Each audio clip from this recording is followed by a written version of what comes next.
And our next speaker on the floor really needs no introduction, because saying anything about him is like showing the lamp to the sun.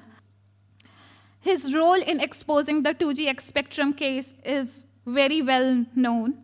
And again, his unflagging crusade against the monumental corruption in the government has rightly earned him the title of one-man army.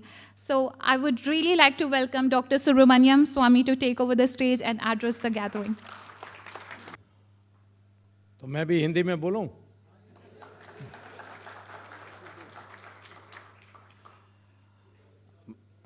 माननीय आनंद शंकर पांडे जी, माननीय Rama Joyce, हमारे प्रसिद्ध भूतपूर्व ambassador Gupta ji, उपस्थित साथियों, ये जो bill है सांप्रदायिक और लक्षित हिंसा बिल, ये एक प्रकार से अभूतपूर्व है, क्योंकि पहली बार हमारे इतिहास में इसको पार्लियामेंट में पेश करने के लिए लॉ मिनिस्ट्री ने इस बिल को तैयार नहीं किया। ये बिल तैयार हुआ जो हमारे संविधान में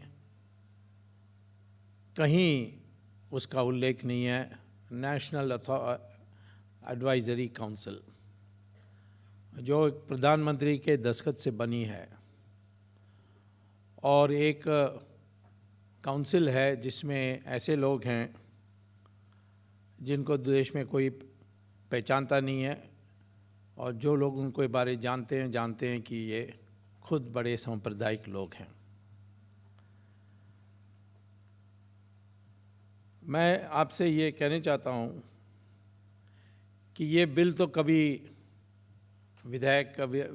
हमारे विधान में या हमारे विधि में कभी बन नहीं सकती, क्योंकि ये हमारे संविधान के बिल्कुल विपरीत है। और हमारी संविधान का संशोधन एक हद तक ही की जा सकती है। सुप्रीम कोर्ट ने मिनर्वा मिल्स केस में और अन्य केसों में, बुम्बई के केस में बड़े स्पष्ट रूप से कहा है कि एक मूलभूत ढांचा है हमारी संविधान की, जिसको बेसिक स्ट्रक्चर अंग्रेजी में कहते हैं, और उस बेसिक स्ट्रक्चर को बदल नहीं जा सकता है। क्रांति हो जाए तो अलग बात है, सरकार को उखाड़ के फेंक के कोई मिलिट्री की रूल आ जाए वो अलग बात है, लेकिन संवैधानिक यानी लोकतंत्रीय तरीके से हमारी संविधान में कई ऐसे बातें हैं जिसको मेजॉरिटी से नहीं बदला जा सकता है। जैसे मेजॉरिटी से या 2/3 मेजॉरिटी से इस देश की रानी सोनिया गांधी को नहीं बनाया जा सकती है, क्योंकि बेसिक स्ट्रक्चर में है कि हम Republican system of government follow करते हैं और इसीलिए उसको नहीं बदला जा सकता है। मूलभूत अधिकार को कोई छीन नहीं सकता।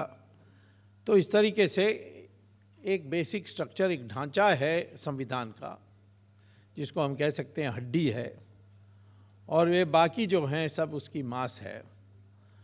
तो वो इसीलिए ये उसका बिल्कुल विपरीत है। और सुप्रीम कोर्ट का जजमेंट, जैसे रामा जॉयस ने अभी जिक्र किया था, 1960 में राजस्थान का केस में जहां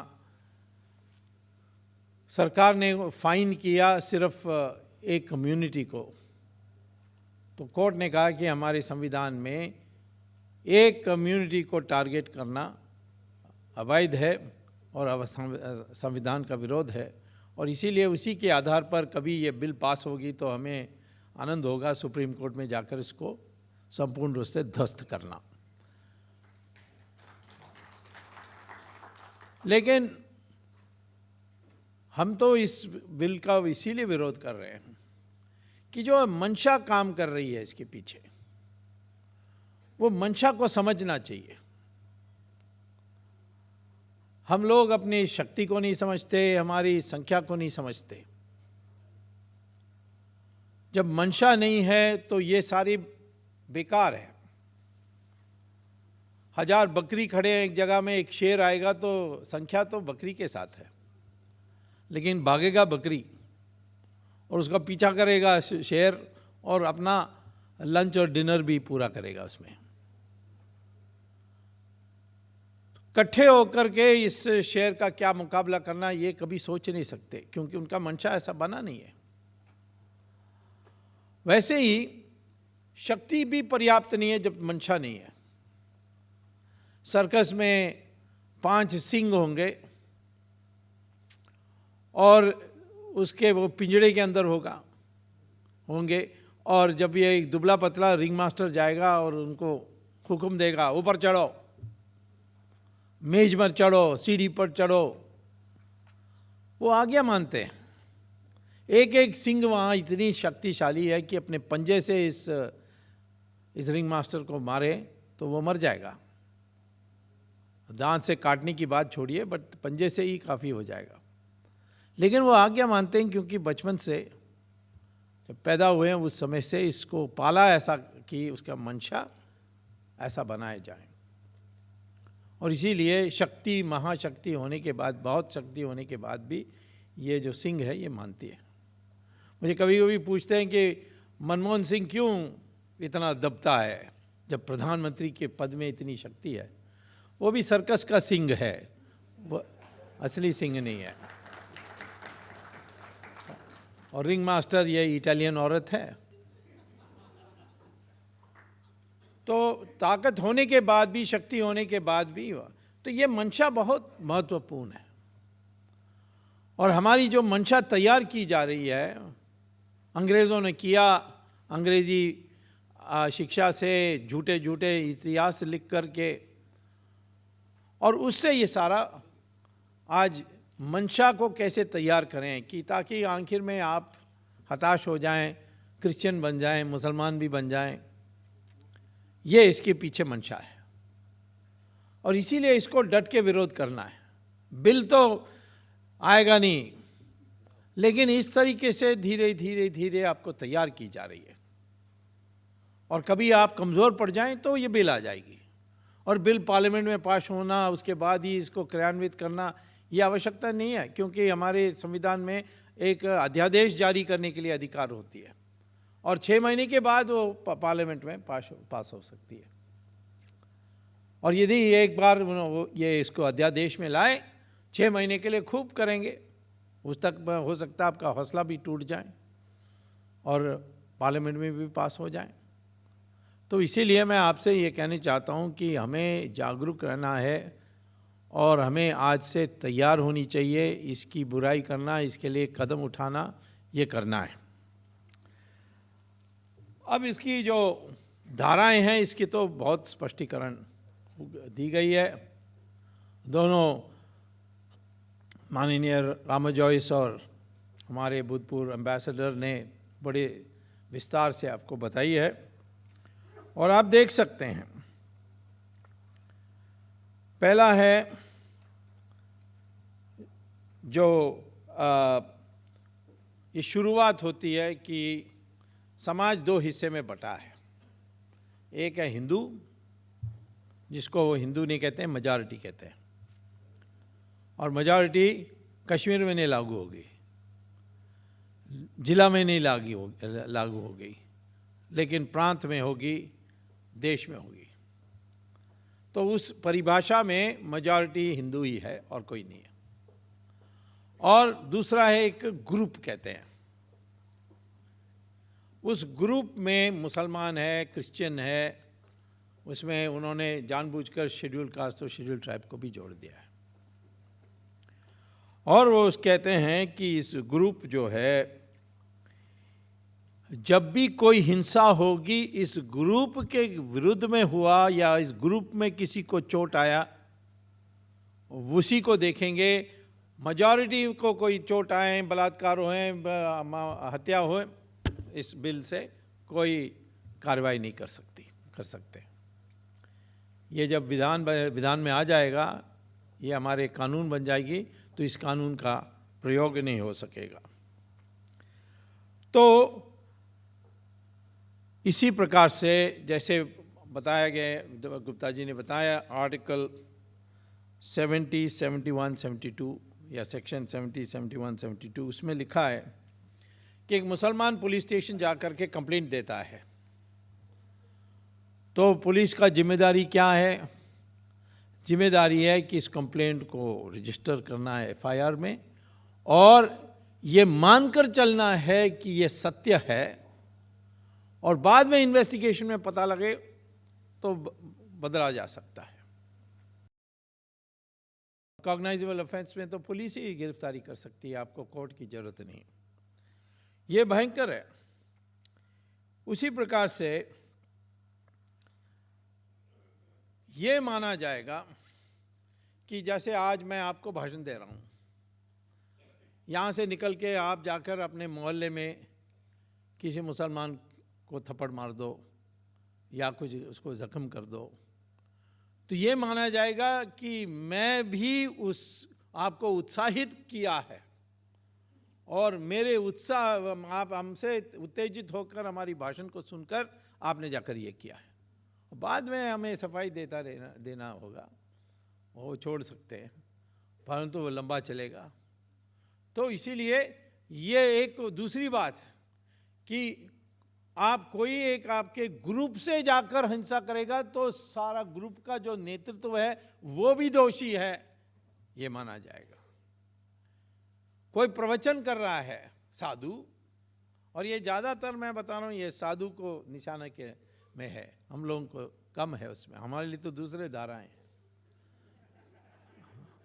पर साधु समाज को काबू में लाने के लिए किसी प्रवचन से कोई उठकर चले जाएं और हिंसा करें तो फिर सेक्शन 7 के अनुसार वो जो साधु है जिसने प्रवचन किया वो है मुख्य प्राथमिक दोषी। फिर मान लीजिए ये तो सेक्शन 8 है। सेक्शन 7 में ये भी है कि एक देखता है कोई कि एक मुसलमान, एक हिंदू पुरुष और एक मुसलमान महिला दोनों एक घर में ठहरे हैं। अब उनका शादी हुआ होगा, लेकिन ये प्रिजम्पशन होगा, यानी ये एक प्राइमा फेसी ये माना जाएगा कि इसने उसको जबरदस्ती रखा है और उसकी बलात्कार की है, ये पहला माना जाएगा। उसके बाद जांच के बाद उनकी शादी है ये सब पता करके उनको छोड़ा जा सकता है। ये लिखा है सीधा। अब वो जो मैंने ग्रुप की बात की थी वो सेक्शन 15 है, 15(7) ये है। इसी प्रकार से आपको इन्होंने कहा है इसमें कि एक national authority of communal harmony बनेगी जो प्रांतों को आदेश देगी कि क्या करना है। अभी तो बिल्कुल ये तो टोटली अनकॉन्स्टिट्यूशनल है। और ये national authority of communal harmony को, ये national authority for communal harmony कौन बनाएगा, कौन होंगे उसमें? अधिकांश इन्हीं के लोग होंगे। कौन है इनके लोग जिन्होंने ये बिल बनाई? ये महारथी लोग, हर्ष मंडल, नक्सलाइट, कम्युनिस्ट, पागल, यानी एक ही बात है तीनों। फरा नकवी, मैं नहीं जानता हूँ, पता नहीं आप में से कोई जानता है? हैं? हाँ ऐसे ही है। गोपाल सुब्रमण्यम कौन है? उसने कहा कि राम मिथ्या है और डंडा पड़ी उसको सुप्रीम कोर्ट में राम सेतु केस में, तो फिर वो एफिडेविट वापस हुआ। माजा दारू वाला,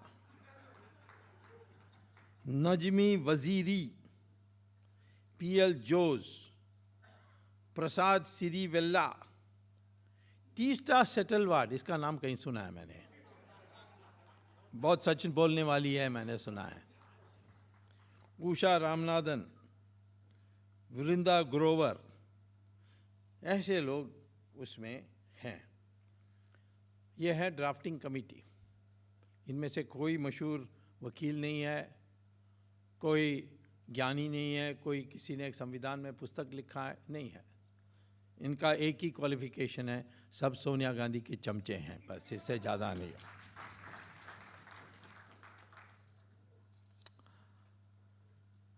इस बिल का तो अभी नेशनल इंटीग्रेशन काउंसिल में विरोध हुआ। ख़ास तौर पर लोगों ने ये national authority for communal harmony जो बनी है, जो गैर कॉन्स्टिट्यूशनल है, स्टेट्स राइट्स फेडरलिज्म का विरोध करेगा, और अभी तक पार्लियामेंट में पेश नहीं हुआ है। लेकिन आज पेश इसीलिए नहीं हुआ क्योंकि देश में हम लोग ये चला रहे हैं, ये जो मीटिंग कर रहे हैं, ऐसे सारी जगह में मीटिंग्स हो रहे हैं, और इसमें बड़े पैमाने में मीटिंग्स होने के कारण उसके डर के मारे वो सोचते हैं कि अभी इसको ठंडा होने दो, तो इसलिए ठंडा होने नहीं देना है, मीटिंग्स करते जाना है। और देश भर में मीटिंग्स हो रहे हैं और देश भर में होनी चाहिए। लेकिन मैं ये पहले ये बिल का तो विश्लेषण बहुत हो गया है, तो मैं दोबारा उसमें ज़्यादा नहीं जाने चाहूँगा, बट ज़रूर ये कहूँगा कि ऐसा बिल दुनिया में कहीं भी नहीं पास हुआ है। और ये हो रहा क्यों है? क्योंकि हम लोग अपने को हिंदू कहते हैं, इकट्ठे भी हो जाते हैं। जैसे कुंभ मेला में कौन बुलाता? कोई सरकार बुलाती है आपको? करोड़ों रुपए इकट्ठे हो जाते, करोड़ों लोग इकट्ठे हो जाते हैं, इकट्ठे होकर के पूजा करते हैं, कोई घटना नहीं होती है, कोई चोरी नहीं होती है, कुछ नहीं, कोई खबर आता है। इतनी शांति के साथ इकट्ठे होते हैं अपने खर्चे में, कोई हज का जैसे सब्सिडी लेकर तो नहीं आते, तो इकट्ठे होते हैं, फिर चले जाते हैं। उसमें एक हिंदुत्व का जो एक मंशा है वो नहीं है। हम हैं, भगवान की पूजा करते हैं, भगवान की पूजा करने के लिए सब एक ही इच्छा से आते हैं, परंतु अपना अपना ये अलग से इच्छा से, और उनको प्रार्थना करते हैं और चले जाते हैं।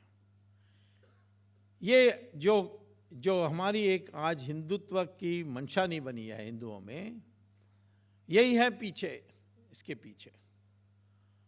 और जब इकट्ठे होकर के हम साथ आएंगे और वोट देंगे, क्योंकि लोकतंत्र में मैदान तो वोट ही है, इलेक्शन ही है, जब एक साथ होकर के वोट देंगे तब हमें इस देश में बदल लाने की संभावना है, एक पुनरुत्थान लाने के लिए संभावना है। आज हिंदू की कमजोरी इतनी है कि हम एक मन से हिंदू नहीं सोचते हैं। हम अपने को हिंदू समझते हैं, हमारे संस्कार हैं, हमारी पूजा की पद्धति है, ये सब का हम आदर करते हैं। दिवाली में मनाते हैं, किसी को बताना नहीं होता है दिवाली मनाना है, देश भर में कोने कोने में, गांव-गांव में लोग मनाते हैं। एक जैसे कम कोई हिंदू हैं, परंतु हिंदू उस प्रकार से एक मन का हिंदू नहीं है। हम व्यक्तिगत हिंदू हैं, परंतु राष्ट्रीय हिंदू की जो चेतना है वो नहीं है, और उसी का फायदा उठा रहे हैं ये लोग।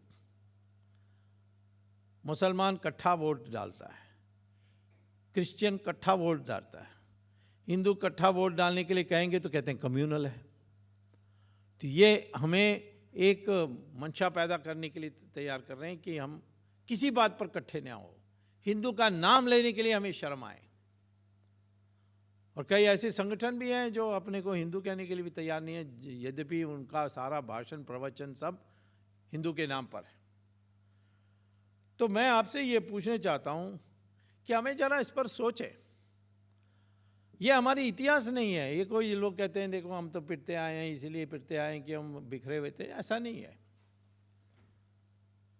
हम लोगों का सभ्यता इतनी थी कि जो हमारे आपस में जो हम धर्म के आधार पर व्यवहार करते थे, उन्होंने हमने शत्रुओं जो बाहर से आए उनसे भी की थी।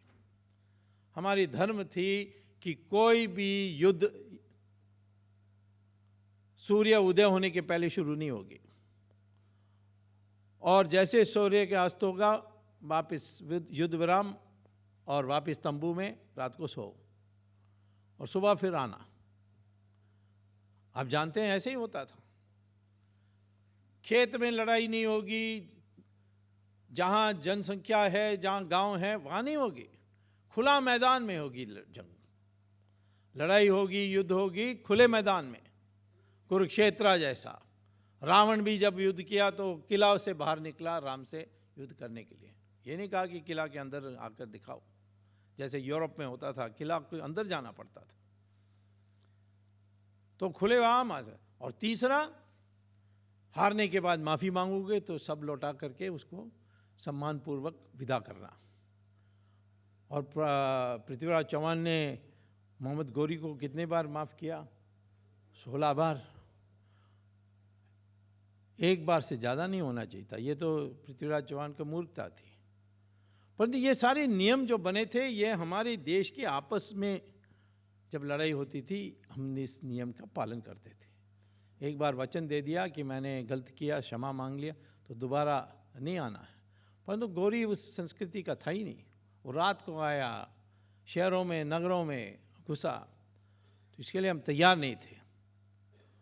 और मौका मिला कभी कभी, जैसे पृथ्वीराज चौहान के फादर इन लॉ ने, जयचंद ने उनका साथ दिया, और इसीलिए पृथ्वीराज चौहान हार गए, और उसके बाद सारी रास्ता खुल गए। और इसीलिए जब शिवाजी गए और अफजल खान ने उनको दावत में बुलाया, तो उनको पता था कि कोई संस्कार का तो नहीं होने वाला है वहाँ, तो पूरी तैयारी के साथ गए। तो उन्होंने कहा और गला लगाओ, तो उन्होंने पंजा को उसके शरीर के अंदर कर दी और जहर से वो मर गए। तो लोगों ने, कई जवाहरलाल नेहरू भी लिखा, ये तो बड़ा गद्दारी थी कि भोजन में बुलाया और इसने उसको मार दिया। शिवाजी ऐसे नहीं थे। वो पहले राजा थे जिनको समझ में आई कि नियम बदल गया है, तो जिनके साथ लड़ना है तो हम भी अपनी नियम, अपने आपद धर्म के धर्म के आधार पर नहीं, आपद धर्म के आधार पर हम युद्ध करेंगे। इसलिए ये विजय हुए। हमने पूजा की, जो भी हारे, जैसे राणा प्रताप हार के घास की रोटी खाए, लेकिन वो झुके नहीं। उसके जो रिश्तेदार थे मानसिंह जयपुर में, वो तो महल में रहे, क्योंकि उन्होंने अकबर को हिंदुस्तान की बादशाह मान ली, तो अकबर ने उसको सब दे दिया। पर उन्होंने कहा नहीं, मैं घास की रोटी खाऊंगा। तो आज तो राजस्थान में पूजा होती है राणा प्रताप की, मानसिंह को कोई नहीं मानता है कि बड़ा होशियार आदमी निकला, ये तो महल में ही रहा बचपन से अंत तक, सुख ही पाया।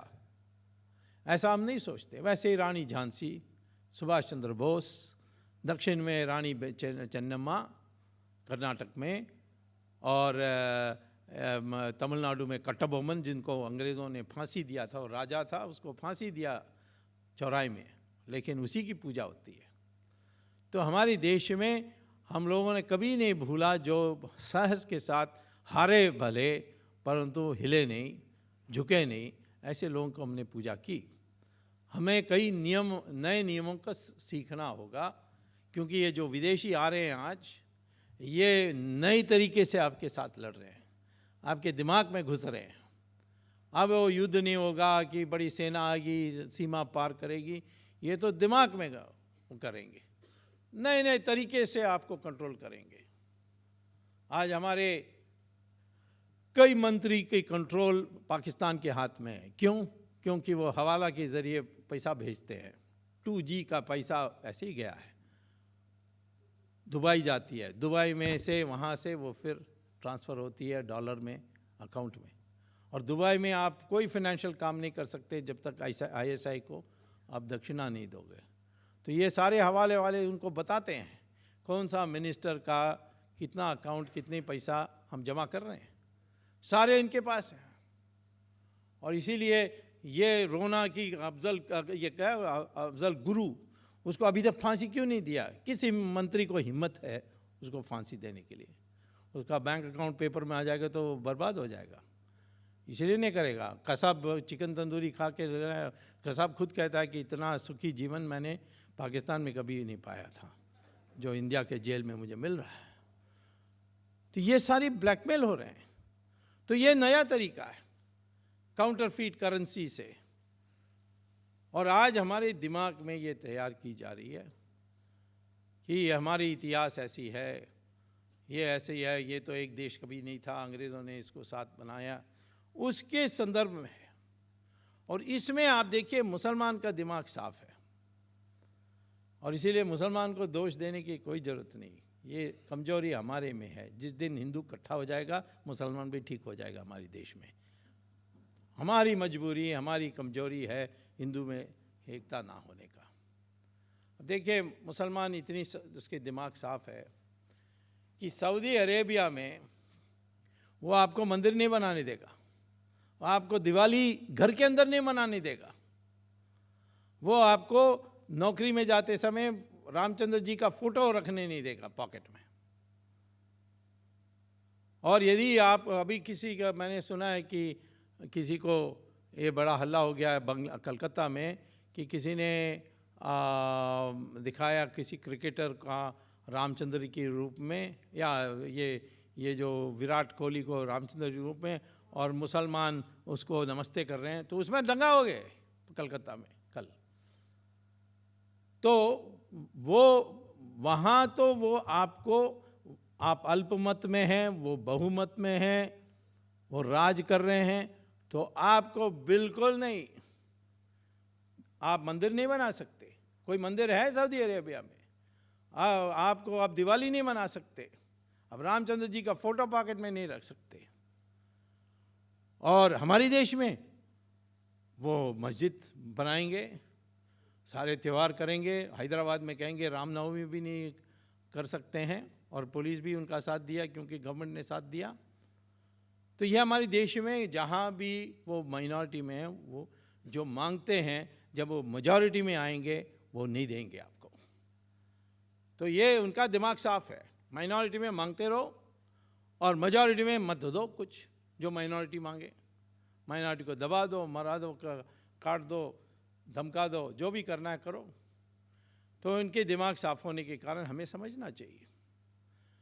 मस्जिद को तोड़ नहीं सकते हो, यहाँ कहते हैं राम मंदिर बनने नहीं देंगे, यद्यपि ये मस्जिद राम मंदिर तोड़ करके बनाई गई थी। काशी विश्वनाथ में दिखाई पड़ती है कि काशी विश्वनाथ को तोड़ के मस्जिद बनी है, वृंदावन में दिखती है। वो कहते हैं नहीं, मस्जिद को नहीं तोड़ सकते। लेकिन सऊदी अरेबिया में सब मस्जिद तोड़ते हैं, सरकार तोड़ती है, सड़क बनाने के लिए तोड़ती है। एक बार राजा को, सऊदी अरेबिया का राजा हैं, उनको मक्का में अपना महल बनाना था, तो उन्होंने वहाँ एक बिलाल मस्जिद थी, उसको तोड़ दिया।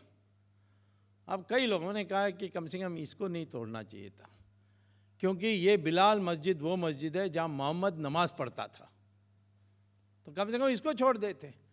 तब सऊदी अरेबिया ने बयान निकाला, औपचारिक बयान, कि ये जो लोग कह रहे हैं ये मूर्ति पूजा के रास्ते में आ गए हैं। नमाज पढ़ने की सुविधाजनक है मस्जिद, और इसीलिए मस्जिद को तोड़ के दूसरी जगह बनाई जा सकती है। और इसीलिए हम वो जो मस्जिद है उस मस्जिद को दूसरी जगह में बनाएंगे। मोहम्मद वहाँ नमाज पढ़े तो क्या है, वह मूर्ति पूजा नहीं मानते।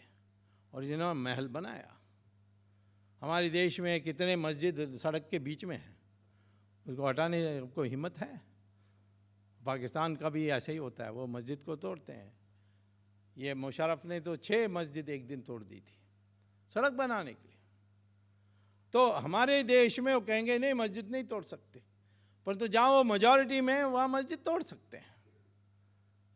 उनका दिमाग साफ है, आपका दिमाग साफ नहीं है। कश्मीर में जो नियम चलती है वो दूसरी जगह में नहीं चढ़ेगी। वहाँ तो मस्जिद मंदिरों रोज तोड़ रहे हैं, कोई नहीं बोलता है। वहाँ से उन्होंने हिंदुओं को भगा दिया बाहर, और वो कैंप में ठहरे हैं। हम क्या कर पा रहे हैं? इन सबको वापस भी नहीं भेज सकते हैं, वो मार देंगे तो उनको मार काट देंगे। हम कुछ कर तो सकते हैं। हमारे देश में 1 करोड़ भूतपूर्व सैनिक हैं, उसमें से 10 लाख को छांट लीजिए जो आज भी युद्ध करने की स्थिति में हैं, उनको पैसा और हथियार दे दीजिए और कश्मीर में जाकर बसिए। तब हम कर सकते हैं, एक हवा पैदा कर सकते हैं, एक माहौल पैदा कर सकते हैं जिसमें बाद में कश्मीरी पंडित जा सकेंगे। पर उसके लिए हिम्मत चाहिए। लोग कहते हैं वो 370 धारा रास्ते में आ जाएंगे, पर 370 धारा तो बनी थी कि ये जो धार्मिक अनुपात है इसमें बदल नहीं आनी चाहिए, लेकिन टेररिस्ट ने तो धार्मिक अनुपात को बदल दी, हिंदुओं की संख्या को 0 कर दी वहाँ। तो ये तो 370 के खिलाफ ही है। तो हम तो 370 के मदद के लिए 10 लाख भूतपूर्व सैनिक को भेजने चाहते हैं। इनको 370 हटाना है तो अलग बात है, वो भी हट सकता है। पार्लियामेंट की वोट की जरूरत नहीं है, सिर्फ राष्ट्रपति का एक नोटिस चाहिए, एक बयान चाहिए कि ये हट गया। 370 धारा पढ़ो, वो एकमात्र धारा है कॉन्स्टिट्यूशन में जिसके को हटाने के लिए आपको पार्लियामेंट की वोट की जरूरत नहीं है।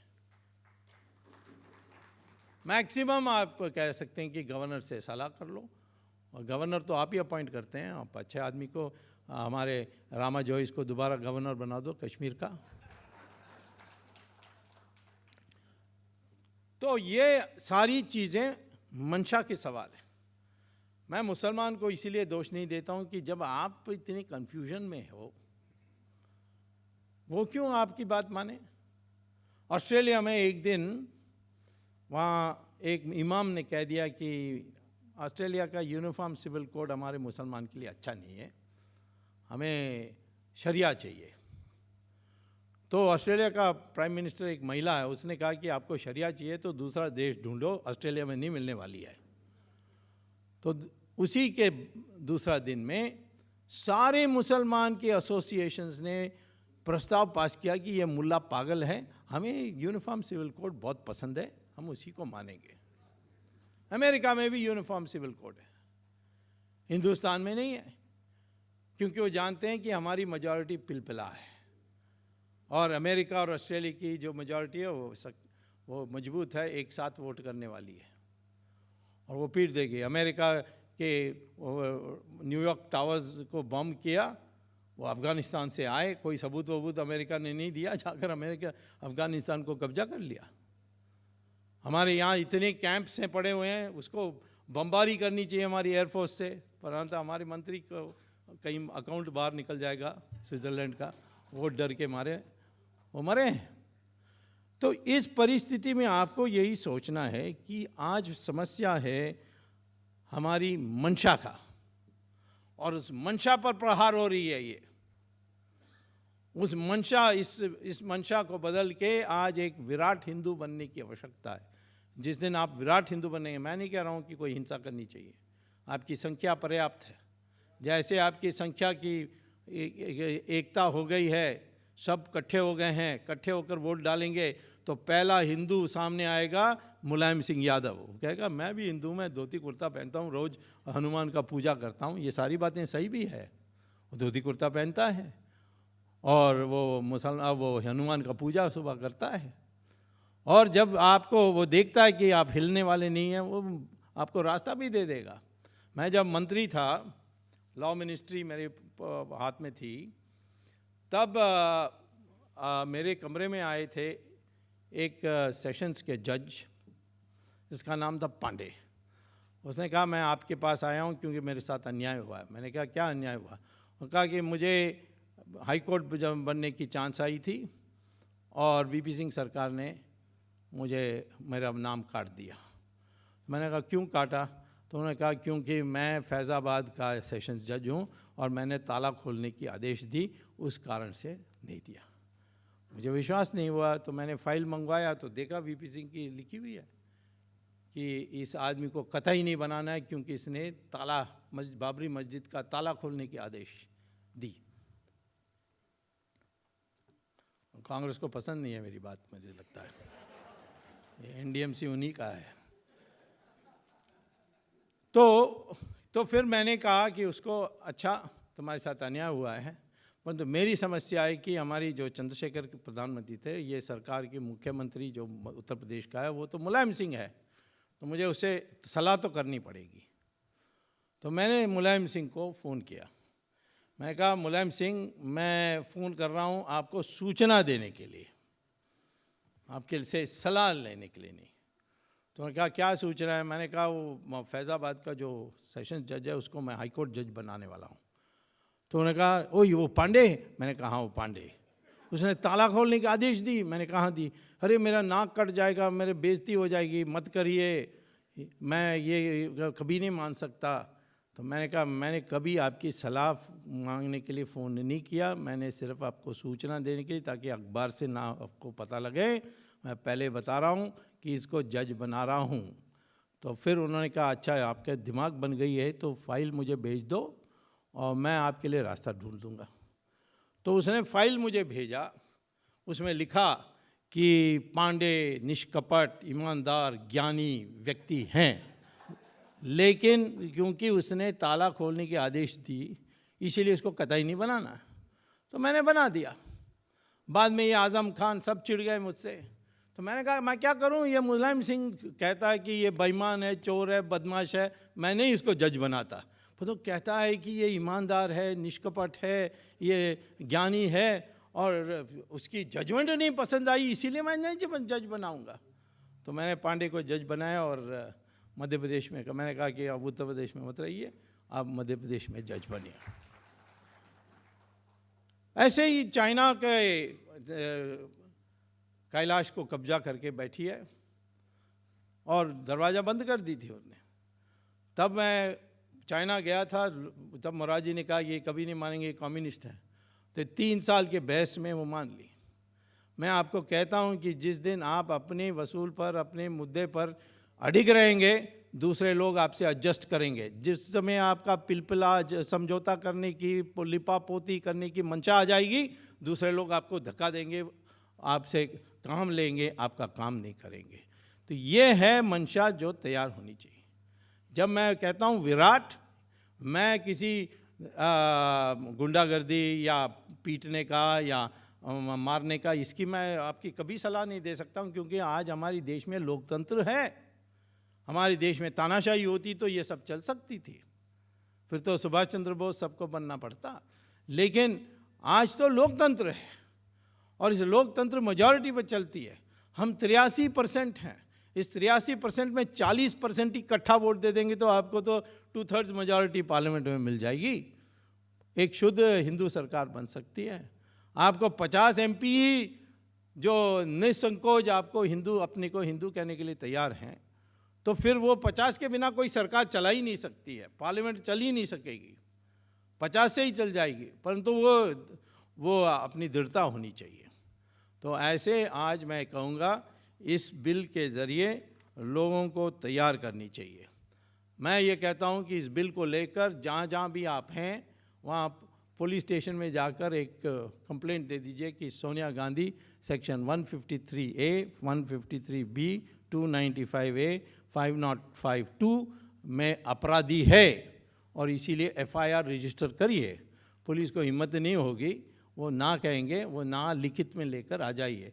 मुझे 200 ऐसे नाम मिल जाएंगे तो मैं सुप्रीम कोर्ट में जाऊंगा और कहूंगा कि आदेश दीजिए पुलिस स्टेशन को कि वो FIR रजिस्टर करें। तो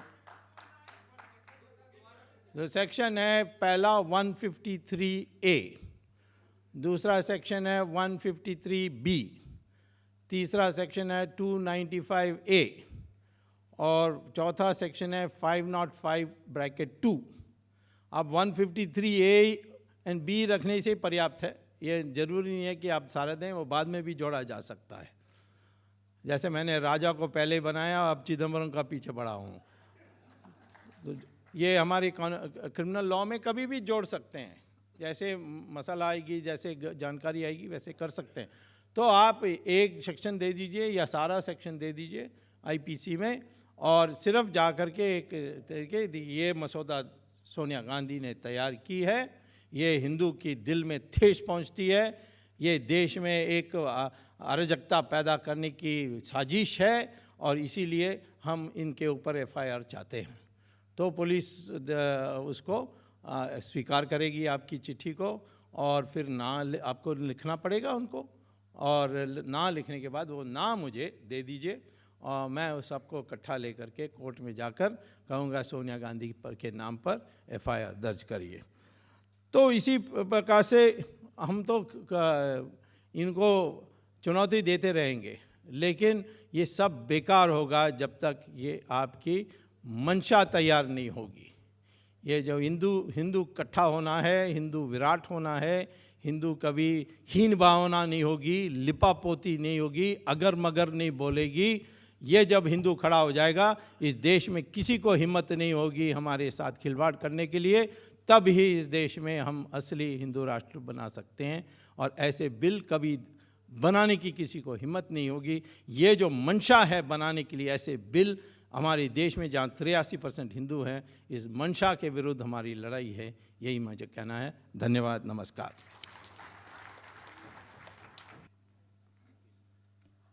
धन्यवाद डॉक्टर सुब्रमण्यम स्वामी जी।